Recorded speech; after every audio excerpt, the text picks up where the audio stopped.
ஓம் சரணாகத தீனார்த்த பரித்ராண பராயணே சர்வஸ்யார்த்திகரே தேவி நாராயணி நமஸ்துதி. வணக்கம் நேயர்களே, இது மகாலட்சுமி ஜோதிடம் வழங்கும் காலச்சக்கரம். உங்கள் அன்பு ஜோதிடர் ஸ்ரீராம்ஜி பேசுகிறேன். அனைவரும் நலமுடன் இருக்கிறீர்களா? நன்றாகத்தான் இருப்பீர்கள், நன்றாக இருக்க வேண்டும். இன்றைய காணொளியில் நாம் காண இருப்பது அதிர்ஷ்டசாலியா திறமைசாலியா, இதுதான் தலைப்பு. ஒரு ஜாதகத்தில் ஒருவருக்கு உழைக்காமல் கிடைக்கும் அனைத்து விஷயங்களும் அதிர்ஷ்டம் சார்ந்தவையே. இப்போ நல்ல குடும்பத்தில் பிறக்கிறது, நல்ல தாய் தாப்பன் அமையிறது, பூர்வீக சொத்துக்கள் வலுவாக இருக்கிறது, குலதெய்வ அனுகிரகம் கிடைக்கிறது, அவர்கள் முயற்சி செய்யாமலே அதிர்ஷ்டகரமான ஒரு வாழ்வியலை வாழ்ந்து கொண்டே போகிறது, இதெல்லாம் அதிர்ஷ்டம் சார்ந்த விஷயங்கள்.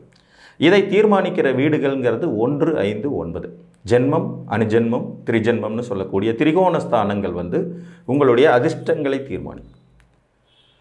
உங்கள் லக்னம் உங்கள் பிறப்பின் அதிர்ஷ்டத்தை தீர்மானிக்கும்.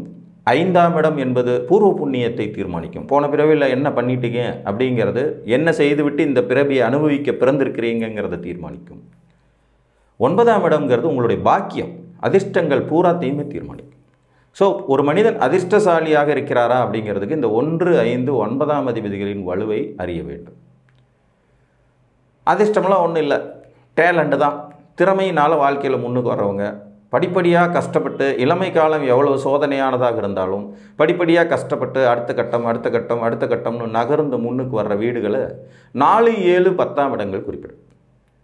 கேந்திரஸ்தானங்கள். ஒருவன் திறமைசாலியா என்பதை குறிப்பிடுறதுக்கு கேந்திரஸ்தானங்களின் வலுவை பார்க்கணும். இப்போ 4ஆம் இடம்ங்கிற கேந்திரம் உங்களுடைய கல்வி, அறிவு, பொறுமை, முதலீடுகள் இதை குறிப்பிடும். 7ஆம் இடம்ங்கிற கேந்திரம் உங்களுடைய தொழில், விருத்தி, சமுதாயத்துக்கும் உங்களுக்குமான தொடர்புகள், இந்த சமுதாயத்தினால் பாராட்டப்படக்கூடிய விஷயங்களை செய்ய போகிறீங்களாங்கிறது குறிப்பிடும். 10ஆம் இடம்ங்கிற கேந்திரம் உங்களுடைய சாதுர்த்தியம், கர்மா, வேலை, உத்தியோகம், பிஸ்னஸ் இதை குறிப்பிடும். இப்போ ஒரு ஜாதகம் அதிர்ஷ்டசாலியா திறமைசாலியா அப்படிங்கிறதுக்கு இந்த 2 நிலைகள், அதாவது திரிகோண ஸ்தானாதிபதிகளின் வலு, கேந்திர ஸ்தானாதிபதிகளின் வலுவை கொண்டு தீர்மானிக்கலாம். ஒன்று, ஒரு ஜாதகம் தன் வாழ்வியலை நகர்த்தி கொண்டு செல்வதற்கு இந்த 1, 5, 9ஆம் அதிபதிகளில் யாராவது ஒருத்தர் பவர்ஃபுல்லாக இருக்கணும். குறிப்பாக லக்னாதிபதி பவராக இருந்துட்டால் அதிர்ஷ்டத்தோடு சேர்த்து திறமையும் வரும். ஏன்னா லக்னம்ங்கிறது மட்டும்தான் கேந்திரத்திலையும் சம்மந்தப்படும், திரிகோணத்திலையும் சம்மந்தப்படும். இதில் அதனுடைய திரிகோண பங்கு அப்படிங்கிறத 75% எடுத்துக்கலாம். திரிகோணத்தின் நிலைங்கிறது லக்னத்துக்கு 75% எடுத்துக்கலாம். கேந்திரத்தின் நிலைங்கிறது 25% எடுத்துக்கலாம். அப்போ லக்னாதிபதிங்கிறவர் ஒருத்தருக்கு வலுத்தா அதிர்ஷ்டத்தோடு கூடிய, முயற்சியுடன் கூடிய திறமையும் இருக்கும். 5ஆம் இடம் உங்களுக்கு வலுவாக இருக்கும் பட்சத்தில் உங்களுடைய பூர்வ புண்ணியம், நீங்கள் போன பிறவியில் நிறைய நல்ல காரியங்கள் செஞ்சுட்டு தான் இந்த பிறவியை எடுத்திருக்கீங்கிற அடிப்படையில் படிப்படியாக வளர்ச்சி, அதிர்ஷ்டம், முன்னேற்றம் கிடைச்சிடும். அதே மாதிரி 9ஆம் இடம் வலுவாக இருந்தாலும் பாக்கியம், அதிர்ஷ்டம், நல்ல தாய் தகப்பன், வழிகாட்டும் குருமார்கள் எல்லாமே அமைஞ்சிடும். கேந்திரங்களின் வலுவை பொறுத்த வரைக்கும் கேந்திராதிபதி மட்டும் வலுத்திருந்து லக்னாதிபதி சுமாரான ஒரு பவரில் இருந்து 5, 9 பெரிய பவர் இல்லைன்னா அவன் முழுக்க திறமைசாலி தான்.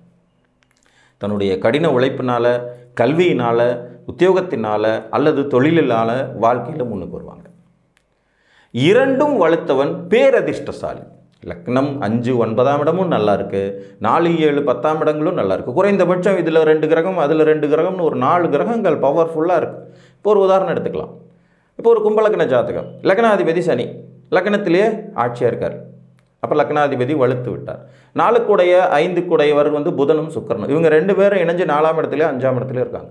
இப்போ லக்னங்கிற கேந்திரம் வலுவாக இருக்குது, 4ஆவது கேந்திரம் வலுவாக இருக்குது, 5ஆவது திரிகோணம் வலுவாக இருக்குது, லக்னங்கிற திரிகோணம் வலுவாக இருக்குது. போதும்.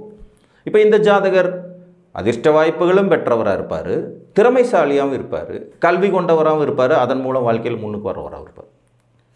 அப்போ கேந்திரங்கள் வலுப்பெறுவது என்பது ஒரு மனிதனின் திறமையை பறைசாற்றும். ஒரு மேசலக்ன ஜாதகத்திற்கு 4ஆம் அதிபதியான சந்திரன் வலுவாக இருப்பது, 7ஆம் அதிபதியான சுக்கிரன் வலுவாக இருப்பது, 10ஆம் அதிபதியான சனி வலுவாக இருப்பது அவரின் திறமைக்கு பறைசாற்றும் விதிகளாகும். நல்ல கல்வியினாலும், கடும் உழைப்பினாலும், நல்ல முயற்சியினாலும், சமுதாய அங்கீகாரத்தாலும், இவரின் தொழிலாலும், தொழில் வளர்ச்சியினாலும் முன்னுக்கு வரவராக இருப்பார். அதே மேசலக்ன ஜாதகத்திற்கு 1ஆம் அதிபதியான செவ்வாய், 5ஆம் அதிபதியான சூரியன், 9ஆம் அதிபதியான குரு வலுத்து நிற்பது அதிர்ஷ்ட வாய்ப்புகளை கொடுக்கக்கூடியதாக இருக்கும். அப்பா நல்லா இருப்பார், அம்மா நல்லா இருப்பாங்க, பூர்வீகம் நல்லாயிருக்கும், குலதெய்வ அனுகிரகம் நல்லாயிருக்கும், குருவின் அருள் கிடைக்கும், சொத்துக்கள் சேர்ந்திருக்கும். அவர் பெருசாக முயற்சி பண்ணாமலே எல்லாமே நடக்கும். சிலர்லாம் பார்த்திங்கன்னா த பார்ன் வித் சில்வர் ஸ்பூன் அப்படிங்கிற மாதிரி பிறப்பாங்க. பிறக்கும் போதே ஒரு தங்க தொட்டிலில் தாளாட்டும் அமைப்போடு பிறக்கக்கூடிய விதி சிலருக்கு கிடைக்கும். அவங்களுக்கு அந்த ஜாதகத்தை கூர்ந்து கவனித்து பார்த்திங்கன்னா 1ஆம் அதிபதி, 5ஆம் அதிபதி, 9ஆம் அதிபதி அற்புதமாக வந்திருப்பாங்க.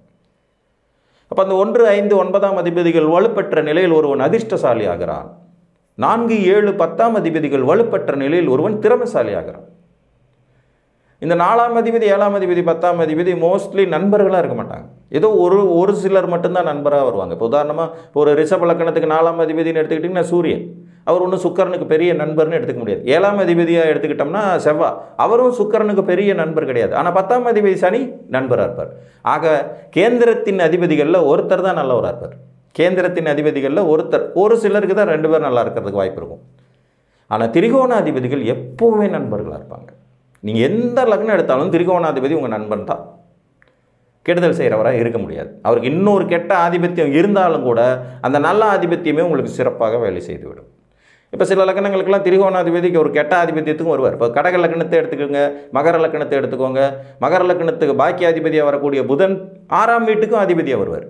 கடக லக்னத்துக்கு பாக்கியாதிபதி வரக்கூடிய குரு பகவான் 6ஆம் இடத்துக்கும் அதிபதியாக வருவார். இப்போ 9ஆம் இடம்ங்கிற ஒரு மிக நல்ல ஸ்தானத்துக்கு அதிபதிகளே 6ஆம் இடத்துக்கும் சேர்ந்து அதிபதியாக வரக்கூடிய விதிகள் இருந்தாலும் கூட உங்கள் நண்பர்களாக அவங்க இருப்பாங்க. லக்ன சுவர்கள், லக்ன நண்பர்கள் அப்படிங்கிற அடிப்படையில் வந்துடும். பட் கேந்திராதிபதிகள் அப்படி வரமாட்டான். கேந்திராதிபதி உங்களுக்கு போட்டி வைக்கிறவன், டெஸ்ட் வைக்கிறவன், உங்கள் திறமையை வெளியில் கொண்டு வரவன். உழைச்சாதான் சாப்பாடு அப்படிமா. ஜப்பானில் ஒரு அழகான பழமொழி சொல்லுவாங்க, ஒருவர் உணவு கேட்டு வந்தால் அவங்களுக்கு மீன் பிடிக்க கற்றுக் கொடுத்துருவாங்களாம். உணவை கையேந்தும் நிலை உனக்கு வேண்டாம், ஒரு தொழிலை கற்றுக்கொண்டு வாழ்வில் முன்னேறுங்கிற மாதிரி. மீன் பிடிக்கிறது தெரிஞ்சால் போதுமையா, சம்பாரிச்சு பொழைச்சி முன்னுக்கு வந்துடலாம் அப்படிங்கிற மாதிரி. ஆக திறமையை வெளிக்கொண்டு வரும் இடங்கள் கேந்திரம். அப்போ ஒருத்தன் திறமைசாலியாக இருக்காரா, டேலண்டட் பர்சனா, 4, 7, 10ஆம் வீட்டை பார்க்கலாம். ஒரு தனுசு லக்ன ஜாதகம், இவருக்கு லக்னத்திலே குரு ஆட்சி. இப்போ 1ஆம் இடம் 4ஆம் இடம் ரெண்டும் ஃபுல்ஃபில் ஆயிடுச்சு. 4ஆம் இடமும் வலுத்துருச்சு, லக்னமும் வலுத்துருச்சு. லக்னாதிபதிங்கிற முறையில் அவர் திரிகோணாதிபதியாக வலுத்துறார், 4ஆம் அதிபதிங்கிற முறையில் குருவாகவும் அவர் வலுவடைஞ்சிடுறார். அடுத்து 7 கூடையவர் புதன், இவர் 10ஆம் வீட்டில் சூரியனோடு சேர்ந்து உச்ச பவரில் இருக்கார். அப்போ தர்ம கர்மாதிபதி யோகம் வலுத்துருது. இப்போ லக்னாதிபதி நல்ல செயல்திறனோடு இருக்கார், 4ஆம் இடம் வலுத்திருக்கிறது. 9ஆம் அதிபதி சூரியன் திக்பலம் பெற்று நல்ல செயல்திறனோடு இருக்கார், 10ஆம் இடமும் வலுத்திருக்கு. இப்போ பாருங்கள், இவருடைய 3 கேந்திரங்களும் பவர்ஃபுல்லாக இருக்குது, பாக்கியமும் வலுவாக இருக்குது, 1ஆம் இடமும் வலுவாக இருக்குது. கூடவே செவ்வாய் எங்கேயாவது ஒரு இடத்துல நல்லா உட்காந்துட்டாருன்னா போதும். இதுதான் அதிர்ஷ்டமும் திறமையும் ஒன்றாக இணைந்த ஜாதகம். புரியுதுங்களா? 1, 5, 9ஆம் இடங்கிற அதிர்ஷ்டமும் 4, 7, 10ஆம் இடங்கிற திறமையும் ஒன்றாக இணைந்து சிறப்பாக செயல்படுவது. தர்ம கர்மாதிபதியினுடைய மிகப்பெரிய சூட்சமே அதுதான். ஒருவன் அதிர்ஷ்டசாலியாகவும் திறமைசாலியாகவும் கடவுளால் ஆசீர்வதிக்கப்படுகிறான்ங்கிறது தான் அந்த யோகத்தினுடைய சிறப்பை. இருக்கிறதுலே மிகப்பெரிய கேந்திரம் 10, மிகப்பெரிய திரிகோணம் 9. அப்போ இந்த 9ஆம் இடத்தின் அதிபதியும் 10ஆம் இடத்தின் அதிபதியும் இணையும் போது, இவர்களில் யாரேனும் ஒருவர் வலுப்பெறும் போது, இருவரும் பரிவர்த்தனை பெற்றுக்கொள்ளும் போது ஒருவன் அதிர்ஷ்டசாலியாகவும் இருக்கிறான், திறமைசாலியாகவும் இருக்கிறான். அதிர்ஷ்டசாலியும் திறமைசாலியும் வாழ்க்கையில் தோத்தே போக மாட்டாங்க. அதிர்ஷ்டசாலி கூட பல நிலைகளில் தோக்கலாம், ஆனால் திறமைசாலி தோக்க மாட்டான். மீண்டும் மீண்டும் மீண்டும் முயற்சி செஞ்சு வெற்றியை நோக்கி நகர்ந்துருவான். அவனுக்கு தோல்விகள் எல்லாமே தற்காலிகம்தான். அப்போ மிக பெரும் அதிர்ஷ்ட வாய்ப்புகளை தரக்கூடிய பாக்கியஸ்தானமும் மிக பெரும் திறமையை வெளிப்படுத்தக்கூடிய கர்மஸ்தானமும் அதிபதிகள் இணையறதைத்தான் நாம் மிகச்சிறந்த ராஜயோகங்களில் ஒன்றான தர்ம கர்மாதிபதி யோகமாகவே சொல்லி வைக்கிறோம். ஸோ உங்கள் லக்னத்தில் 1, 5, 9ஆம் இடங்கள் வலுத்திருந்தால் நீங்கள் அதிர்ஷ்டசாலி என்றும், 4, 7, 10ஆம் இடங்கள் வலுத்திருந்தால் நீங்கள் திறமைசாலி என்றும், இரண்டும் சம அளவில் மொத்தமாக பார்த்தீங்கன்னா இதில் ஒரு 3 கோள், அதில் ஒரு 3 கோள், மொத்தம் 6 கிரகங்கள் வரும். இதில் 6 கிரகங்களில் குறைஞ்சது 3 கிரகங்கள் பவர்ஃபுல்லாக இருந்தால் போதும். இதில் மொத்தம் 6 வீடு வரும். 1ஆம் இடம், 5ஆம் இடம், 9ஆம் இடம், 3 வீடு. இதுக்கு மோஸ்ட்லி வேறு வேறு நபர்கள் தான் அதிபதிகளாக இருப்பாங்க. திரிகோணாதிபதிகள் எப்பயும் ஒரே ஆளாக வர முடியாது. இப்போ ஒரு மகர லக்னத்துக்கு லக்னாதிபதி சனி, 5ஆம் அதிபதி சுக்கிரன், 9ஆம் அதிபதி புதன், அப்படி மாறி தான் வரும். திரிகோணாதிபதிகள் ஒரே ஆளாக வர்றதுக்கு வாய்ப்பு கம்மி. ஆனால் கேந்திராதிபதிகள் ஒரே ஆளாக வருவாங்க, சில நிலைகளில் வருவாங்க. இப்போ லக்ன கேந்திரத்துக்கு அதிபதியான புதனே 4வது கேந்திரத்துக்கு அதிபதியாக வருவார். 7வது கேந்திரத்துக்கு அதிபதியான குருவே 10வது கேந்திரத்துக்கு அதிபதியாக வருவார். ஸோ கேந்திராதிபதிகள் ஒருவராகவே வருவதற்கு வாய்ப்புகள் இருக்கும் அமைப்பு உண்டு.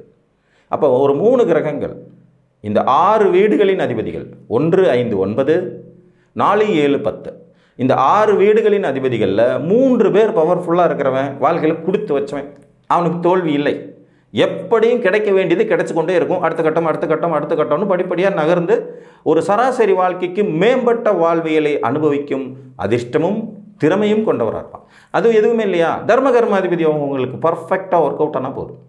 9ஆம் அதிபதி வலுத்து 10ஆம் அதிபதியோடு இணைந்த நிலையில் அல்லது 10ஆம் அதிபதியோடு பார்க்கப்பட்ட நிலையில், 10ஆம் அதிபதி வலுத்து 9ஆம் அதிபதியோடு இணைந்த நிலையில் அல்லது 9ஆம் அதிபதியால் பார்க்கப்பட்ட நிலையில் இருவரும் பரிவர்த்தனை பெற்ற நிலையில் அமர்ந்து விட்டாலும் போதும், நிச்சயமாக உங்கள் ஜாதகம் ஒரு யோக ஜாதகம். ஒரு உதாரணம் எடுத்துக்கலாம். ஒரு ரிஷபலக்ன ஜாதகம். இவங்களுக்கு பார்த்தீங்கன்னா தர்மகர்மாதி 2 பேருமே ஒரே ஆள் தான், சனி.